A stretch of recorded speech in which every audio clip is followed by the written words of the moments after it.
반갑습니다. 날이 웃는 여러분이 천사같이 아름답습니다.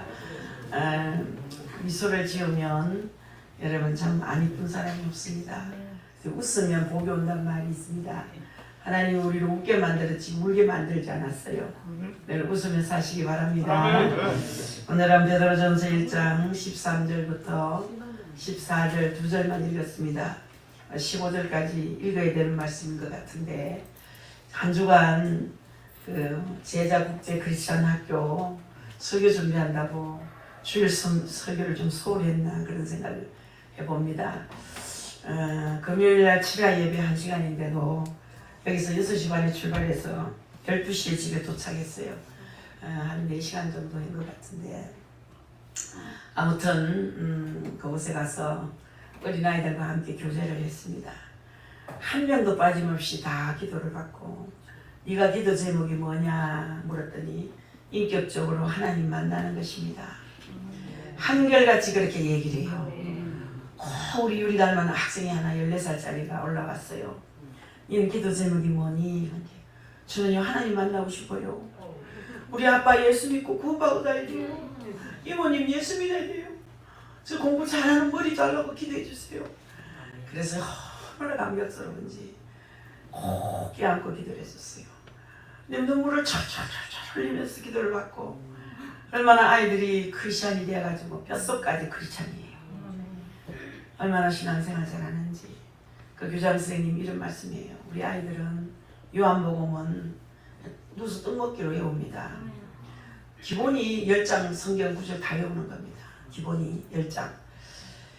통째로 외우는 데가 66권 성경을 통째로 창세기부터 계시록까지 통째로 성경을 다 읽는 아이가 있습니다. 그리고 아이들이 1년에 7, 8쪽 성경을 다 단독합니다. 그리고 공부 못하는 게 아니라는 거예요. 그게 뭐냐 하면 성경을 읽으면 머리가 열린다는 거예요. 아멘. 성경을 많이 읽을수록 머리가 천재가 된다는 얘기입니다. 그리고 우리 학생들도 성경을 많이 읽어서 천재가 돼야 됩니다. 우리 여러분들 노인들 취미에 안 올라면 성경 읽어야 됩니다. 성경은 항상 소리나게 읽는 것이 좋습니다. 이 두 가지 효과가 나오기 때문에. 그래서 우리 눈에도 귀에도 입에도 성경 말씀이 붙어 있어야 됩니다. 항상 보는 데 붙어 있고 듣는 데 붙어 있고 말하는 데 붙어 있고. 이번에 가서 제가 도전을 받고 왔어요.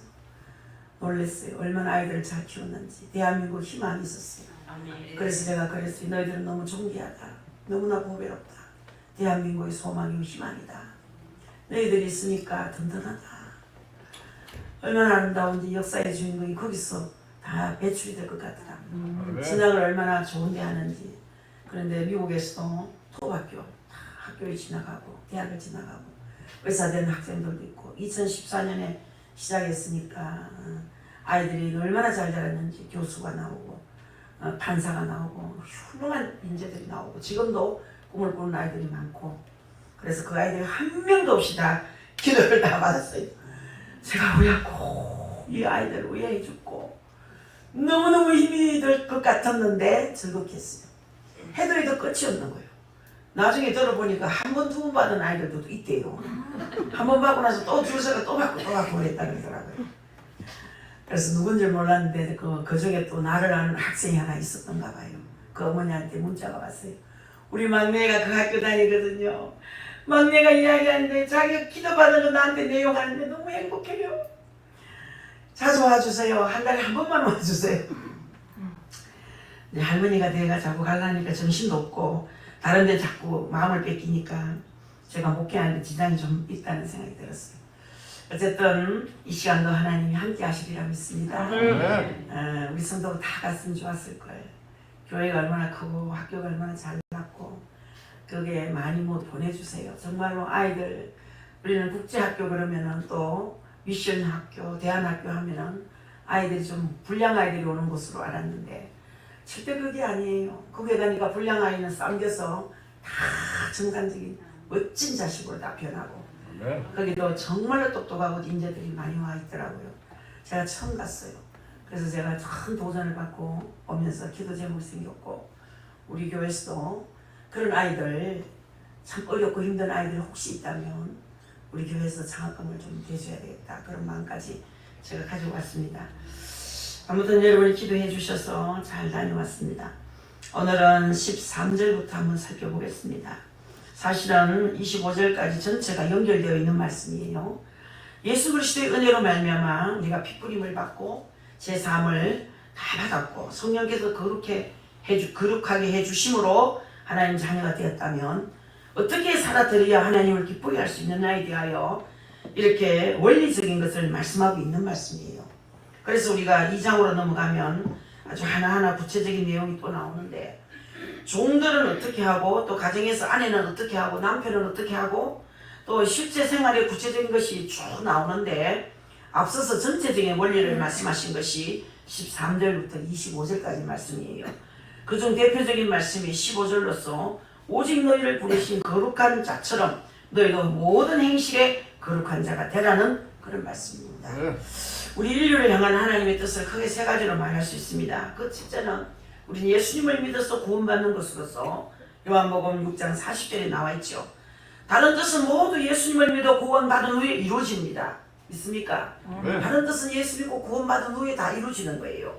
그래서 첫째는 뭐냐? 여러분들 예수 그리스도의 십자가의 죽으심을 믿고 부활을 믿음으로 구원받는 그것이 하나님 아버지의 뜻이라고 요한복음 6장 40절에서 말씀했어요. 믿습니까? 예수 그리스도가 나를 위해 죽으시고 부활하신 것, 이것을 믿는 것이 하나님의 뜻이에요. 이게 안 믿어지면 천국 갈 수가 없어요. 구원의 확신을 가지고 우리가 천국을 가거든요. 그 예수님이 나를 위해 죽으셨다, 나를 위해 사셨다, 이것이 믿어져야 천국 갈 수 있는 겁니다. 할렐루야. 내 아버지의 뜻은 아들을 보고 믿는 자마다 영생을 얻는 이것이니 마지막 날에 내가 이를 다시 살리리라 하시니라. 우리 하나님께서 인류를 향한 뜻의 제1호가 예수 그리스도를 믿음으로 영생에 이르는 것입니다. 아멘. 두 번째는 영생 얻은 사람에게 향한 하나님의 뜻이 데살로니가전서 4장 3절에 나와 있어요. 하나님의 뜻은 이것이니 너희의 거룩함이라, 이렇게 말씀했어요. 저 안 믿는 이방인들은 내가 뭐 도둑질을 했나, 뭐 여자를 뭐 건드렸나, 나는 뭐 사람을 죽였나, 죄가 없다, 예수 믿지 않아도 천국 간다, 전도를 해보니까 그렇게 말하고 생각하는 사람이 들어있어요. 난 그래도 나름대로 깨끗하게 살아서 나는 나쁜 데는 안 갈 것이다, 죽고 나면. 천만의 말씀이에요. 그 속에 예수 그리스도가 없고 믿음의 확신이 없으면, 구원의 확신이 없으면 천국은 절대 갈 수가 없어요. 지옥이 얼마나 무섭고 천국이 얼마나 좋다는 거 다 알죠. 지옥은 불이에요. 불이에요. 평생에 꺼지지 않는 불이에요. 그런데 죽고 싶어도 못 죽고 다 죽고 싶어도 다 죽지를 못해요. 구더기 한 마리도 다 죽지 않아요. 그런데 너무 뜨거워요. 그 불 속에 영원히 살아야 되는 지옥. 예수를 믿어도 구원의 확신이 없으면 그 지옥밖에 갈 수 없어요. 자, 여러분들, 그런데 우리는 예수 그리스도의 십자가를 믿고 부활을 믿어서 제3을 받아서 거룩한 자가 되었으니까 이 깨끗하게 된 것을 잘 유지할 뿐 아니라 더욱더 발전을 시켜나가야 됩니다. 아멘. 한마디로 하나님을 더 닮아가라 이 말이에요. 아멘. 이것이 두 번째 하나님의 뜻인 거예요. 여기서 1, 2, 3이라는 것은 제가 붙인 건데 성경을 열심히 읽다 보니까 원리가 그렇더라는 거예요. 세 번째, 하나님의 뜻은 데살로니가 5장 16절 18절에 항상 기뻐하라, 쉬지 말고 기도하라, 범사에 감사하라, 이는 그리스도 안에서 너희를 향하신 하나님의 뜻이니라. 할렐루야. 아멘. 거룩하게 된 자가 항상 기뻐하고 쉬지 말고 기도하고 범사에 감사한 생활을 한다면 은혜 충만한 생활을 하고 있는 거예요. 아멘. 예수를 수십 년 믿어도 은혜 생활이 없으면 안 돼요. 기도 생활이 끊어지면 안 돼요. 말씀을 들지 않으면 천국 절대 갈 수가 없어요. 예수님의 냄새가 아니고 마귀의 냄새가 나는 거예요. 예수를 믿어도 예수 향기 전혀 없는 사람이 있어요. 예수를 믿는데 절대로 여러분들 거룩한 모습이 없어요. 거룩하지 않으면 아버지의 자식이라고 말할 수가 없어요. 천국 자식이 될 수가 없어요. 천국 갈 수가 없어요. 자, 여러분들, 거룩하게 된 우리 거룩하게 된 자는 항상 기뻐한다 그래요. 쉬지 말고 기도한다는 거예요. 여러분, 범사에 감사하는 생활을 한다는 거예요. 이런 분들이 지금 충만한 신앙생활을 하고 있는 거예요. 기도와 거리가 멀다. 나는 말씀하고 거리가 멀다. 나는 찬양 그거 뭐 별로 힘든다, 목 아프다, 이렇게 생각하면 그분은 의심스러운 사람입니다. 알아야 하는 것은 우리 성도가 거룩하게 살아갈 때 은혜 충만한 놀라운 체험을 더욱 주신다는 사실입니다. 그 중에 가장 중심되는 부분이 오늘 나오는 모든 행실에 거룩한 자가 되라, 그런 말씀이에요. 우리는 이미 구원받은 하나님 백성이기 때문에 구원받기 위해 거룩해야 되는 것은 아니고 구원받았기 때문에 하나님 백성이 되었기 때문에 하나님을 닮아야 우리 사람들에게 전가할 수 있다는 거예요. 이방인들에게. 거룩한 하나님을 아버지로 모셨다면 그 자녀가 아주 여러분들 거룩하게 살아야 아버지의 이름이 더럽혀지지 않습니다. 그래서 주님께서 기도를 가르쳐 주실 때도 가장 먼저 하늘에 계신 우리 아버지요 이름이 거룩히 여김을 받으시오며라고 우리에게 기도를 가르쳐 주셨어요. 하나님의 이름이 거룩히 여김을 받으시도록 기도하는 거 이거 성경적이라는 거죠. 하나님의 이름은 원래 거룩입니다. 믿습니까? 세상 사람들이 다 하나님이 거룩한 걸 알아요. 또 무서운 분이라는 것도 알아요. 대단히 위대하신 분이라는 것도 알아요. 할렐루야. 이름을 욕되게 해도 하나님의 이름은 거룩해. 우리가 하나님의 이름을 욕되게 해도 하나님은 거룩하게 해요. 그분은 거룩한 거예요. 우리가 아무리 아무렇게 살아도 그렇다고 해서 아버지가 아무렇게라 뭐 아무런 가치가 없는 사람이 아니라는 거예요. 우리가 혹 죄를 짓고 주의 이름을 욕되게 해도 그분은 거룩한 분이에요. 그런데도 예수님께서 하나님의 이름이 거룩히 여김을 받으시도록 이 세상 모든 사람들이 하나님의 이름을 거룩하게 여기도록 기도하라고 그렇게 가르쳐 주셨습니다. 그래서 하나님의 이름이 어떻게 하면 거룩히 여김을 받겠습니까?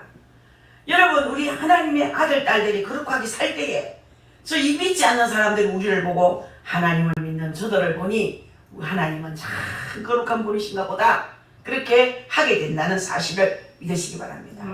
그래서 세상에서도 아주 예의가 바르고 인사 잘하는 아이를 보면은 아, 저 아이의 부모는 어떻게 저 자녀 교육을 잘 시켰길래 저렇게도 어떻다고 예의 바르고 아, 참 훌륭하다. 참으로 훌륭한 아버지가 우리 부모님이 훌륭한 분이신가 보다. 그 아이의 부모를 칭찬합니다. 크리스천 학교에 가니까 아이들이요 10분을 만나면 10분 다 인사해. 똑같은 사람인데도 5분을 보면 5분 인사성이 얼마나 좋은지 예절이 얼마나 있는지 예의가 얼마나 바른지 효를 너무나 잘 가르쳐요. 선생님한테 뭐 아이고 선생님이 뒤에 썼으니까 선생님 먼저 하세요. 선생님 먼저 하세요. 형님 먼저 하세요. 예의가요. 근데 요즘은 인성교육이 너무 잘못돼서 국회의원들 이거 꼬라지 보면 밥상머리 참 교육이 없었다는 걸 느껴요. 인성교육이 너무 안 됐다는 걸 느껴요. 어릴 때 교육이 얼마나 중요한지 몰라요, 여러분. 이 자리에 오신 사랑하는 여러분들, 예수님께서 이름이 거룩히 여김을 받으시오며라고 기도하라고 말씀하신 것은 하나님께서 걸어가신 자처럼 너희 자녀 너희들도 거룩한 삶을 살 수 있도록 항상 은혜를 주옵소서라고 기도해라. 그런 말씀이에요. 그것이 우리 기도의 목적이고 목표입니다. 그 뒤에 내용은 모두 그 기도를 이루기 위해서 하는 기도거든요. 하나님의 이름이 거룩히 여기지기 위해서는 뜻이 하늘에서 이룬 것 같이 땅에서도 이루어져야 하고 또 나라가 임해야 되고 일용할 양식을 받아야 하고 죄가 있을 때는 제사함을 받아야 하고 마귀에 넘어지지 않아야 하니까 이것을 쭉 붙여서 기도하라는 거예요. 오늘 읽은 본문 말씀은 우리가 하나님의 은혜로 구원받았기 때문에 구원받은 자의 합당한 삶을 통해서 하나님을 영화롭게 하기 위해서 어떻게 해야 할 것을 가르치고 있는 말씀이에요. 그래서 우리가 13절도 그러므로 라고 시작했죠. 13절 시작이 그러므로입니다. 이 그러므로는 앞에 1절부터 12절의 말씀을 전부 바다가 연결하고자 한 말씀이거든요. 그러니까 하나님의 택하심과 그리스도의 피뿌림과 성령의 거룩하심으로 구원받았고 산 소망을 주셨고 연단된 믿음으로 예수를 보지 못하였으나 사랑하는 순수한 사랑을 주셨으므로 그런 말을 하는 거예요. 즉 너희에게 이렇게 큰 은혜를 주셨기 때문에 그런 말이에요. 여러분 지금까지 우리가 얼마나 하나님의 큰 은혜를 잊고 살았습니까? 그러므로 마음의 허리를 동이고 우리는 산 소망과 영원한 생명을 가졌기 때문에 마음의 허리를 동이라고 하십니다. 꼭 동이는 이유가 뭡니까? 힘을 쓰기 위해서 허리를 동이잖아요. 즉 일을 하려는 거예요. 유대인들의 옷이 얼마나 처렁처렁합니까? 그래서 그들은 일을 하려면 옷을 이렇게 걷어 올려가지고 허리띠에다가 붙여가지고 허리띠를 꼭 맵니다. 그렇게 하지 않으면 일을 못하는 거예요. 그런데 여기서 말하는 허리는 육체의 허리를 동이는 것이 아니고 마음의 허리를 동이라는 거예요. 성령, 우리 심령에서 우러나오는 봉사를 하기 위해서는 여러분 야무락지게 봉사할 때는요 진짜 진심으로 봉사하는 사람은 허리를 동이고 장갑을 야무락지게 끼고 앞치마를 탁 입고 하는 일을 보면 정말 옆에서도 신바람이 나요. 하기 싫은 사람은 걸레를 이렇게 듭니다. 이렇게 들어요. 이렇게 드는 걸레는 벌써 틀린 사람이에요. 집안일도 보면 하나까지 알아요. 걸레를 이리 들고 집안일을 하는 사람 많아요. 축축 물기 줄줄 흐르는 걸 가지고 골금 짜가지고 팍팍 밀어도 물기가 잘 안 나오도록 해야 매매 닦고 애가 착착 빠지지. 걸레를 물을 이래가지고 벌써 아유 저리 나가시오 걸붙입니다. 벌써 이건 막 태도가 다르죠. 동의해야 되는 거예요. 여기서 말하는 허리는 절대 육체 허리를 말하는 것이 아닙니다. 내 마음의 허리를 동의라는 말이에요. 심령에서 우러나는 봉사를 해라. 또 다른 이유는 단정하게 하려는 거예요. 단정하게, 단호하게 하려는 겁니다. 너덜너덜 복잡하면 일을 제대로 할 수 없기 때문에 단단하게. 저도 뭐 한복을 많이 입기 때문에 집에 가면 일을 하면 싹 벗죠. 벗어서 바지 입든지 뭐 아니면 호메를 입든지 뭐 입어서 단단하게 해서 일을 합니다. 철렁철렁 치마 짜라 끌고 다니는 사람 치고 야무지게 일하는 사람 없어요. 또 그렇게 일을 하면 옆에 사람까지 신경이 쓰입니다. 벗어내고 싶어요. 가서 옷 좀 갈아입으세요. 이렇게 말하고 싶어요. 열심히 일하는 사람들은 옷 모양이 다릅니다. 운동선수들 보세요. 걸붙이는 거 하나도 없어요. 얼마나 야무랗지 신발끈도 묶고 얼마나 야무지게 옷차림이 얼마나 단단합니까? 그걸 너덜너덜한 거 없습니다. 우리 성도들은 이 사고, 생각을 너무 복잡하게 하지 않는 것이 좋습니다. 어떤 사람들은 뭐 생각을 너무 복잡하게 한다는 걸 볼 수 있어요. 누가 무슨 말을 하면 그런 줄 알고 믿어버리면 될 텐데 말은 그렇게 하는데 인상을 보아니 그렇지 않은 것 같다 그러고 막 그런 쓸데없는 걱정합니다. 그런 것이 심령에 복잡한 그런 사고가 되는 거예요. 자, 그런 사람은 늘 마음이 또 불안합니다. 아주 단순한 사람을 하나님 사용합니다. 103세 된 김영석 교수님이 간증하는 걸 제가 들었는데 교수님은 어떻게 해서 이렇게 오래 사셨습니까? 비결이 뭡니까? 주영은 아나운서가 그렇게 물으니까 그 귀한 우리 교수면서 장모님이신 김영석 장모님이 103세까지 산 비결은 남의 말을 하지 않고 두 번째는 모든 것을 내려놨다. 욕심을 내려놓고 남의 말을 안 하는 게 공통점이라는 거예요. 우리 어머니가 왜 그래 오래 사나 했더니 우리 어머니도 105세까지 살 것 같아요. 남의 말을 평생 안 해요. 남의 말 나쁜 말 전혀 하지 않아요. 그래서 우리 여동생이 엄마를 3년 가까이 모셨는데 남의 말 한 번 하는 걸 못 들어봤대요. 참 그런 것 같다. 우리 엄마는 항상 남의 말은 좋은 말만 해. 그 사람 잘 계시니? 그 사람 건강은 좋아졌더니? 뭐 이런 얘기지. 남의 흉을 안 본다는 거예요. 그리고 욕심이 없다는 거예요. 그 두 가지 공통점이라는 거예요. 자기 친구가 6명이 있는데 다 장수했는데 모두가 다 욕심이 없고 모두가 남의 말을 안 하더라는 거예요. 그 얘기를 듣고 저도 감동받았어요. 우리는 마음의 허리를 동입시다. 상대방의 말을 좀 단순하게 또 들읍시다, 여러분. 아멘. 할렐루야. 하나님의 말씀을 들을 때는 물론 더 단순하게 들어야 됩니다. 여러분, 하나님의 말씀은 그렇게 복잡한 것이 아니고 아주 분명하게, 정말로 분별하기 쉽고 분명한 말씀이에요. 단순한 말씀이에요. 믿습니까? 우리는 마음의 허리를 동입시다. 내 제대로 살지 않기로 결심하자, 그런 뜻이에요. 내 머리로 살려니까 복잡한 거예요. 거기다가 다 알고 판단하려니까 얼마나 힘듭니까? 주님께서 이렇게 구원해 주셨고 이렇게 사랑해 주셨고 이렇게 큰 대가를 지불하셨는데 지켜주시지 않을 수 있겠느냐 이 말이에요. 구원받은 우리를 땅끝까지 세상 끝날까지 지켜주신다 이 말이에요. 그러니 단순하고 단정하게 주의 말씀으로 마음의 허리를 동이라 이런 말씀이에요. 아멘. 누가복음 12장에 보면 지혜로운 종이 나오지요. 그 종은 주인이 돌아올 때까지 허리를 동이고 기다리고 있다가 주인이 오면 얼른 문을 열어준다는 거예요. 그런 생각을 항상 하고 있었어요. 우리가 왜 마음을 단순하게 가져야 하느냐 하면 우리 하나님께서 말씀하시면 당장 순종하게 따르기 위해서 마음을 동이라는 거예요. 자, 여러분들이 교회는 특히 그래야 됩니다. 여러분들이 설교를 들을 때는 단순하게 들어야 됩니다. 아이고 오늘 주의 종이 저렇게 말씀하는 걸 보니 아마 교회에 무슨 문제가 있는가 보다 이렇게 넘겨짓지 말라는 거예요. 하나님 주신 말씀은 내가 받을 말씀이니까 여러분들 단순하게 받아야 되는 거예요. 아멘. 여러분 남의 말로 생각하지 말고 그것이 다 내 말씀으로 받아야 돼요. 아멘. 내 말씀을 받지 않는 것이 문제입니다. 마음을 단정히 하고 또 단순하게 하세요. 그래서 하나님께서 말씀 주시면 그대로 받아들여야 돼요. 아멘. 어떤 말씀이든지 주의 종이 화가 나서 치는 설교를 하더라도 나는 그대로 받으라 이 말이에요. 그렇게 하면 나한테는 덕이 되는 거예요. 아멘. 목자는 하나님 말씀을 홧김에 전했으니까 하나님 앞에 맞습니다. 왜 지성질대로 말씀을 전하냐 말이에요. 그래서 여러분이 목사님이 화가 나서 주의 종이 화가 나서 그 설교를 하더라도 그대로 받아요. 그러면 나는 덕이 돼요.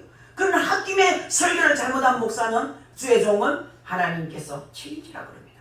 아멘. 네 향한 행동 책임지라. 하나님 앞에 책임을 져야 되는 거예요.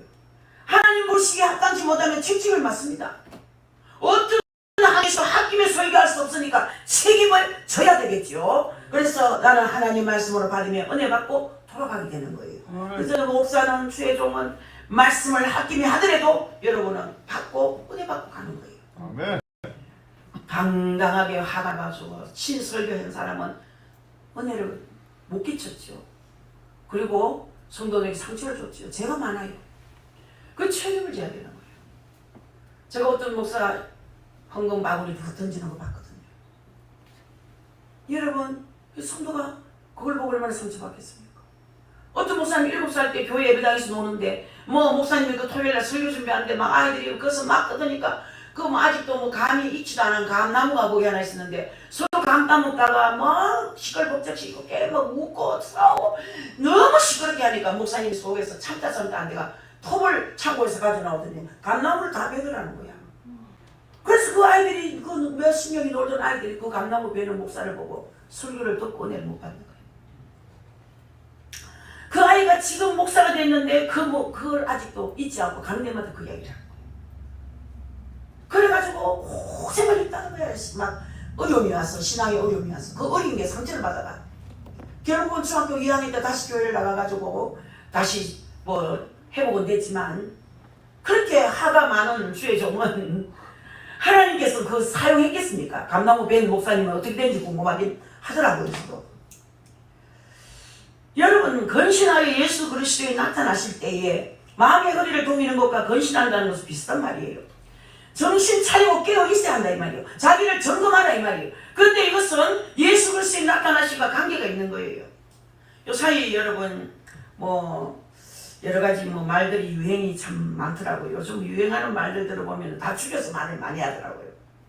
물론 이걸 잘못됐다고 말할 수는 없지만 상대가 알아듣도록 말을 해줘야 되는데 너무 젊은 애들이 말을 팍 줄이니까 무슨 말인 거 몰라가 중간중간 맞춰봐야 알겠더라고. 너무 이런 말을 쓰는 것도 좋지 않습니다. 상대가 알아들을 수 있는 말을 쓰는 사람이 인격자입니다. 상대가 알아듣지도 못하는 말, 어떤 목사님은 설교하다가 영 한마디 쓰고 사과하더라고요. 죄송합니다. 나도 모르게 나왔습니다. 용서하십시오. 한 번도 그런 말을 못 알아듣는 분이 없으시지만 제가 실수한 겁니다. 그 말은 이런 말입니다. 용서하십시오. 다음부터는요 절대로 영어를 쓰지 않겠습니다. 그 사과하는 목사님 말씀. 얼마나 인격적으로 보입니까? 상대가 알아듣지 못하는 말을 하지 마세요. 그거는 상대가 실정을 느낍니다. 말을 줄여서 그렇게 하지 마시고. 자, 여러분들 주님께서 언제 오실지에 대해서 우리 하나님은 아신다고 분명히 성경은 말씀하셨는데 어떤 분들은 어느 날짜에 오신다고 말했는 분도 있고 이들은 다 잘못된 거거든. 잘못된 분들이에요. 우리 성도는 주님께서 언제 오시더라도 반가이 맞이할 수 있어야 됩니다. 이거 아멘 주 예수의 오시옵소서라고 이렇게 할 수 있어야 된답니다, 여러분. 그러려면 항상 이제 건신해야 된다는 거죠. 그게 이제 계시록 22장 20절에 성도는 성경적인 신앙을 항상 점검해야 된다는 거예요. 성경적인 신앙. 요즘은 하도 가짜가 많아. 요즘은 믿을 수가 없어. 사람도 믿을 수가 없어. 너무 가짜가 많아서. 정말 우리 대한민국이 중국 닮아가는 거예요. 중국이 하도 가짜 많고 끊임말 많이 하니까 속상해서 세상에 농약 나 잊어버리다네. 농약을 사서 먹어야지 내가 이 더러운 세상 거짓된 세상 못 살겠다고. 농약을 먹었는데 안 죽었어. 그것도 가짜라는 거지. 다 증거를 만들라는 거예요. 믿을 수가 없어. 이런 세상에 우리가 한국도 이렇게 대한민국이 이렇게 됐다는 거죠. 디모데 전후서, 디도서 등을 목회에 대해서 신령하는데 하나님이 일을 하는 사람들에게 건신에 대해서 이제 말씀하고 있는 거거든요. 하나님이 일을 하는 여러분들은 디도서 또 여러분들 또 디모데 전후서를 좀 많이 읽어봐야 됩니다. 그 중에 디도서 3장 2절 보면 그러므로 감독은 책망할 것이 없으며 한 아내의 남편이 되며 건신하며라고 했어요. 감독이라면 목사, 장로와 같이 하나님의 교회에서 지도하는 분들을 말을 합니다. 남을 지도하는 주님의 일꾼들은 반드시 자기를 잘 돌봐야 한다는 거예요. 아멘. 자기를. 리더자는 자기를 돌봐야 돼요. 지도자는 자기를 돌아봐야 돼요. 디도서 3장 쭉 저는 이거 설교도 많이 하고 디도서를 읽으면서 디모데전서도 읽으면서 참 많은 것을 생각하게 되었는데 디도서 2장 2절 보면 늙은 남자로서는 절제하며 경건하며 근신하며 했어요. 늙은 남자 역시 지도하는 사람을 말하는 거예요. 지도하는 사람은 자기가 먼저 근신해야 된다는 거예요. 아멘. 또 4, 5절을 보면 저들은 젊은 여자들을 교훈하되 그 남편과 그 자녀를 사랑하며 근신하며 순전하며 했어요. 또 6절에 가면 너는 이와 같이 젊은 남자들을 근신하게 하되 교회를 지도하는 사람이니까 가정을 지도하는 사람은 다 같이 근신해야 된다는 사실을 알려주라. 다른 사람을 인도해주고 다른 사람을 위해서 뭔가를 하고자 하면 먼저 자기를 잘 돌봐야 된다. 자기가 우선 지도자로서 흠이 없어야 된다. 그런 얘기예요. 우리 주님께서 오실 때 주여 어서 오시옵소서 할 수 있도록 내 믿음을 확실히 가지고 있어야 할 뿐 아니라 여러분 반드시 바울 사도같이 나의 행실도 하나님 앞에서 착실하게 주님의 뜻을 순종함으로 주님 앞에서 상급받을 기대도 가지고 있어야 한다 이 말이에요. 아멘. 바울 사도는 의의 열매, 의의 면류관이 예비되었다 말했지요. 그건 확신했고요. 자기가 면류관을 쓴다는 것을 확신하고 있는 거예요. 의의 면류관을 받았쓴다는 확신이 있었다는 거예요. 우리도 여러분 죽고 나면 하나님 앞에 서야 되는데 여러분들이 분명히 하나님 앞에 가면 한 상이 있을 것이다. 확신을 가지고 기대를 걸고 가야 됩니다. 아멘. 그러려면 어떻게 됩니까? 말씀대로 살아야 되겠죠. 아멘. 디모데후서 4장 8절에는 의의 멸류관이 어떤 신앙을 가진 사람에게 주어야 될 것인가를 말하고 있습니다. 이제후로는 나를 위하여 의의 멸류관이 예비되었으므로 주 곧 의로우신 재판장이 그날에 내게 주실 것이니 내게만 아니라 주의 나타나심을 사모하는 모든 자에게니라 그랬어요. 주의 나타나심을 사모한다 이 말은 주님의 재림을 사모한다 이 말이에요. 주님의 재림을 손꼽아 기다리는 것은 그만큼 준비가 되었다 이 말이거든요. 아멘. 준비된 자가 하나님을 기다리지 준비되지 않으면요 아유 예수님 안 기다립니다. 여러분 신부가 아직 준비가 되지 않았는데 신랑이 딱 도착했다면 얼마나 곤란하겠습니까? 드레스도 아직 안 입고 화장도 아직 안 하고 머리는 부시시한데 신랑이 도착했다면 어떻게 되겠습니까? 여러분 신부가 신랑마저 준비가 다 되어 있을 때 신랑이 와야 신랑을 기쁘게 해드릴 수 있습니다. 주의 나타나심을 사모한다는 말은 단순한 말이지만 아주 중요한 말이에요. 나의 신앙이 오늘이라도 예수님께서 오시면 좋겠다. 그런 신앙 여러분 어떻습니까? 준비가 됐습니까? 오늘 밤에 예수님 오셔도 난 걱정 없어. 주여 어서 오시옵소서 말할 수 있어. 이렇다면 여러분의 신앙은 100점짜리예요. 자 이것저것 하나님 난 정리할 것이 많으니 아직 오시면 안 됩니다. 제가 주님 앞에 정리할 것이 있으니까 내 마음으로 그건 얘기했고 3년만 더 살려주세요. 그것만 내가 입 밖으로 말을 했거든요. 내 마음속에는 정리할 것이 있습니다. 아직 정리를 해야 됩니다. 요 마음으로 막 맘먹었고 입으로는 3년만 더 살려주세요 했어요. 3년만 더 살려줄지 그건 아버지 마음이죠. 그러나 저는 3년만 더 살고 간다는 마음이 항상 준비됐어요. 내 마음은. 그런데 3년이 너무 길어요. 어떨 땐 너무 길어요. 아직 얼마 남았노? 2년 더 남았네. 아유 지겹대. 빨리 가고 싶은데 그럴 때가 있어요. 그 3년을 중심해서 뭘 계산해요 저는. 3년을 중심해서. 여러분들 정말로 단순한 마음 가지고 신앙생활하고 단단하게 신앙생활하면 오늘이라도 주님께서 오시면 좋겠다는 그런 마음이 있어요. 왜? 준비되었기 때문에. 오늘이라도 주님 오셨으면 좋겠다. 이 자리에 오신 사랑하는 성도 여러분, 근신하라는 것은 자기의 신앙을 점검하라는 말씀입니다. 밤에 잠들기 전에 꼭 기도하고 자라고 가르침이 있지 않습니까? 그 말은 그냥 기도만 하고 자라는 말이 아니에요. 하루를 돌아보라는 얘기예요. 하루를 지나는 동안 내 신앙을 분명히 드러냈는지 다른 사람에게 은혜를 끼치고 살았는지 돌아보면서 감사할 것은 감사하고 부족한 것은 회개하고 내일도 하나님 기쁘게 하는 하루가 될 수 있도록 기도함으로써 주님 오실 때까지 이 여러분 정인으로서 갈 수 있도록 그렇게 밤에 기도하라는 얘기예요. 단순히 잘 자게 해주세요. 내일 아침 눈 바짝 뜨게 해주세요. 주원치 않게 해주세요. 물론 이런 기도도 있겠지만 하루를 돌아봐라. 하루를 어떻게 살았느냐? 정인된 삶을 살았느냐? 남을 기쁘게 해줬느냐? 남에게 영향력을 끼치느냐? 아니면 남을 마음에 상처를 줬느냐? 남을 아프게 한 것은 없느냐? 그것을 돌아보라는 얘기예요. 근신하여 예수 그리스도께서 나타나실 때에 너에게 가져올 은혜를 온전히 바랄지어다 그랬어요. 마음의 은혜를 통해 근신한 사람은 주님 오실 때 은혜 주신다는 사실을 온전히 믿는다는 거죠. 아멘. 지금도 은혜 받고 있죠. 생명의 은혜를 받았고 생활의 은혜를 받았죠. 여러분 생활의 은혜를 얼마나 받았습니까? 아멘. 그러나 지금은 우리의 그릇이 부족해서 우리가 받은 바 주님의 완전한 은혜를 합당히 쓰지 못하고 합당하게 증가하지 못하고 있을 뿐이죠. 여러분 하루하루가 얼마나 귀한지 몰라. 하루하루 인생이 얼마나 귀한지. 그러니까 저 자신을 돌아보면 받은 것이 너무 많지만 최선을 다해서 효과적으로 활용하지 못하는 것이 정말 송구스러운 거예요. 정말 송구스러운 거예요. 받은 은혜가 너무 크고 아이들을 보니 우리 손자 다섯을 볼 때마다 우리 가문에 이런 자식을 주셨어. 얼마나 감사하지. 할머니 하는 자식이 있으니 얼마나 감사한지. 할머니 하니까 그 손자가 뭐 뛰어남고 막 그냥 어스러지게 안고 싶지요. 이런 행복과 기쁨을 주시니 뭐 얼마나 감사한지. 그 주신 은혜를 생각하면은 어떻게 하나님 앞에 그 은혜를 보답하고 그리고 지금 잘못 살아온 것이 너무나 송구스럽다는 거죠. 학자들의 말에 의하면 사람이 가진 재능을 일평생 10%도 밖에 못 쓰고 죽는다는 얘기를 들어봤어요. 간혹 몇몇 사람들은 자기 재능을 열심히 활용해서 어느 정도 빛을 발하고 있는데 대부분의 사람들은 열등감을 가진다거나 뭐 평생 자기 할 일을 다 못하고 죽는다는 거예요. 재능이 엄청 많은데도 10%밖에 활용을 못한다는 거예요. 이 머리가 좋다고 공부 잘한다고 여러분 열등감 없는 사람 없습니다. 다 열등감 있습니다.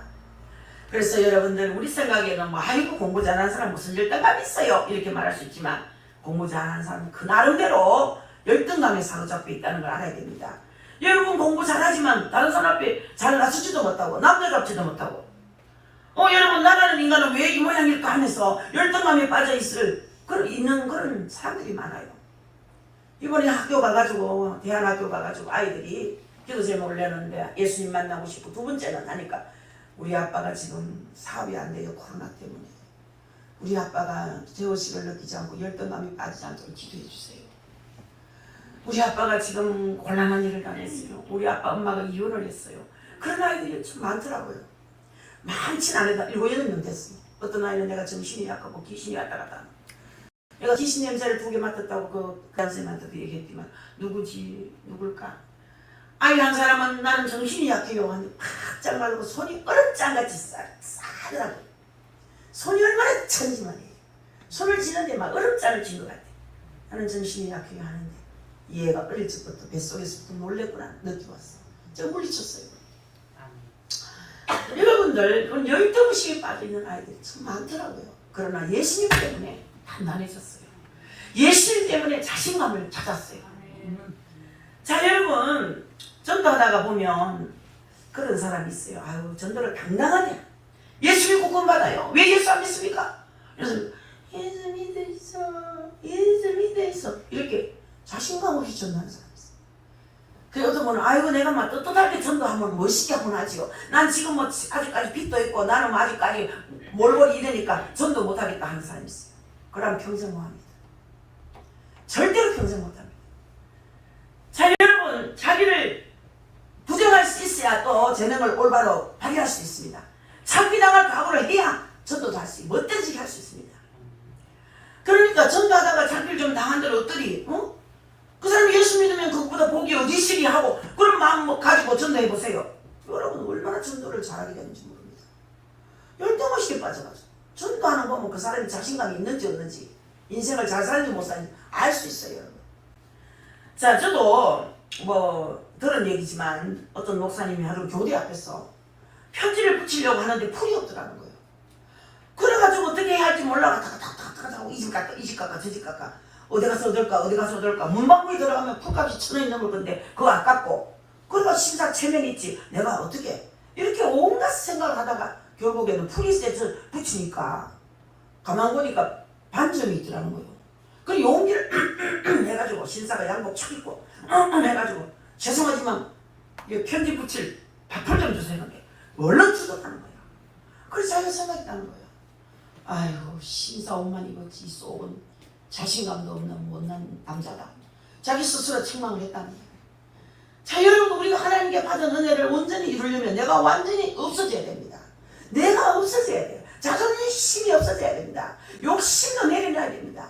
영 죽을 수밖에 없는 죄인인 나를 주님의 보혈로 구원하시고 하나님 백성 삼아주셨으니까 이제 예수님께서 원하시는 것이라면 어떻게 하든지 주님을 드러내면서 살아야겠다는 마음으로 걸어갈 때 온전하신 주님의 은혜가 완전하게 나타난다는 얘기예요. 아멘. 그래서 우리 주님께서 재림하신 그때를 체면 같은 것 저절로 없어집니다. 부끄러움 저절로 없어집니다. 여러분들 체면 너무 그렇게 귀하게 여기지 마세요. 주님 앞에 전부 적나라하게 나타나기 때문에 온전한 은혜를 받는 때가 바로 예수님 재림할 때입니다. 그래서 여러분 좀 내려놓고 내려놓으세요. 자 사랑하는 성도 여러분, 예수님께서 재림하는 그날은 우리의 구원이 완성되는 날이에요. 믿습니까? 천국의 은혜를 우리가 참 육체까지 받는 날이 바로 그 날이에요. 영혼도 구원되지만 육체도 구원되는 날이에요. 할렐루야. 아멘. 그 주님께서 다시 오실 때까지 우리가 근신하며 허리를 동이고 단순하게 주의 말씀에 순종해 나가면은 그런 은혜를 받는다는 얘기예요. 아멘. 지금은 아무래도 우리의 그릇이 부족하기 때문에 그거 계속해서 근신해야 됩니다, 여러분. 그래서 14절에 보니까 너희가 순종하는 자식처럼 이전에 알지 못할 때 쫓던 너희 사욕을 본받지 말라고. 그러니까 우리가 지금 주님 앞에서 근신하면서 허리를 동이고는 무엇을 하냐면 주님께서 재림하실 때 온전한 은혜 주실 것을 바라보면서 그 은혜를 지금 이 땅에서 체험하기를 사모하는 것, 그게 중요한 거예요. 그렇다면 어떻게 해야 되느냐? 순종하는 자식처럼 이전에 알지 못할 때에 했어요. 하나님을 알지 못할 때, 즉 주를 알지 못할 때 자기의 사욕을 따라 살았다 이 말이에요. 여러분 다 그랬잖아요. 우리는 너나 할 것 없이 다 이기주의자들이에요. 이기주의자가 아닌 사람은 한 사람도 없습니다. 흔히 정치가들. 여러분 정치가들을 보면은 나라를 위하여 백성을 위하여 하지 말을 그래 해요. 우리 백성들이 우리 국민들이 맨날 우리 국민 핑계대요. 이야기를 들어보면 맨날 국민이 어쩌고 저쩌고. 그러나 알고 보면 자기를 위한 거예요. 다 자기를 위한 얘기예요. 그런데도 그것이 고상하면 됩니다. 자기를 위한 것이라도 어떤 사람 볼 때 저 사람은 정말 완전해, 저 사람은 사욕이 없는 것 같아, 사심이 없는 것 같아, 그런 사람도 또 있어. 간간히. 그 대부분은요 그 속에 말은 그래도 속은 어떤지 몰라요. 이 자리에 오신 여러분들은 겉과 속이 다르면 안 됩니다. 같아야 돼요. 여러분 흔히 요즘 누구시는 대통령병에 들었다고 빈정대는데 그런 말을 들을 때 저는 이렇게 말합니다. 정치하는 사람치고 대통령병 들지 않는 사람이라면 바보라고. 다 대통령 꿈을 꿉니다. 정치하는 사람들. 국회의원이 되고 나면요 앞으로 최고 실권자가 한번 되어보겠다는 그런 꿈이 있지 않겠습니까?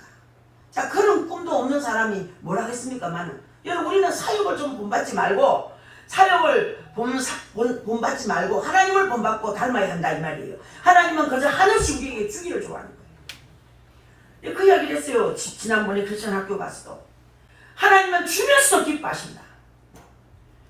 시골의 아버지가 아이들 자취방 없고 공학금 대준다고 논 팔고 밥 팔고 숲 팔고 자식에게 다 갖다 밀어넣으면서도 막 기뻐 죽는 거야. 자식한테 처바르는 게 죽은 거야. 기쁨을 잊지 못하는 거야. 이와 같이 우리 하나님도 우리에게 막 주시면서도 기뻐하는 거야. 복을 그렇게 주시면서 기뻐하는 거야. 그런데 여러분들은 그걸 몰라. 하나님 주신 그 은혜를 모르는 거예요. 주시는 하나님께 감사할 줄 알아야 되는데 감사는 안 하고 받은 그거 가지고 좋아하는 거예요. 받은 그거 가지고.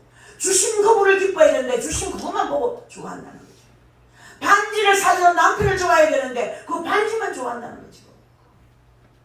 그래서는 안 된다는 겁니다.